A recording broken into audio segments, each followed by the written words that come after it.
Kakinada rural మండలం చీడిగా గ్రామంలో మాజీ సర్పంచ్ పీతాని అప్పన్న ఆధ్వర్యంలో ఇది మంచి ప్రభుత్వం కార్యక్రమాన్ని ఘనంగా నిర్వహించారు. ముఖ్య అతిథిగా మాజీ ఎమ్మెల్యే పిల్లి అనంత లక్ష్మి, రూరల్ టీడీపీ కోఆర్డినేటర్ పిల్లి సత్యనారాయణ మూర్తి హాజరయ్యారు. కూటమి ప్రభుత్వం అధికారంలోకి వచ్చి 100 రోజులు పూర్తి అయిన మేరకు ఇది మంచి ప్రభుత్వం కార్యక్రమాన్ని నిర్వహించినట్లు పిల్లి సత్యనారాయణ అన్నారు. మంచి ప్రభుత్వం అన్న కాన్సెప్ట్తో తెలుగుదేశం పార్టీ కూటమి సభ్యులు నెగ్గిన తర్వాత 100 రోజుల కార్యక్రమంగా ప్రతి గ్రామం వెళ్ళి మంచి ప్రభుత్వం అన్న స్టిక్కర్ ప్రతి ఇంటికి అంటిస్తూ ప్రతి వారికి పాంప్లెట్ ఇస్తూ ముందుకు సాగుతూ ఉంది. దీని యొక్క ముఖ్య ఉద్దేశం ఈ 100 రోజుల్లో ప్రజలకు ఏ విధమైన కార్యక్రమాలు చేపట్టడం జరిగింది.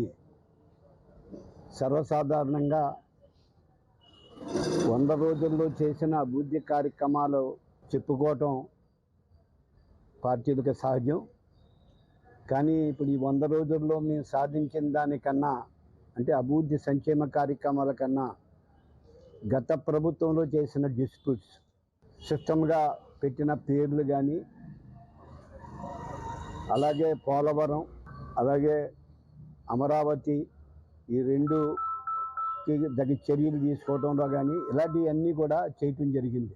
ఖాళీ అయినా ఇప్పటి వరకు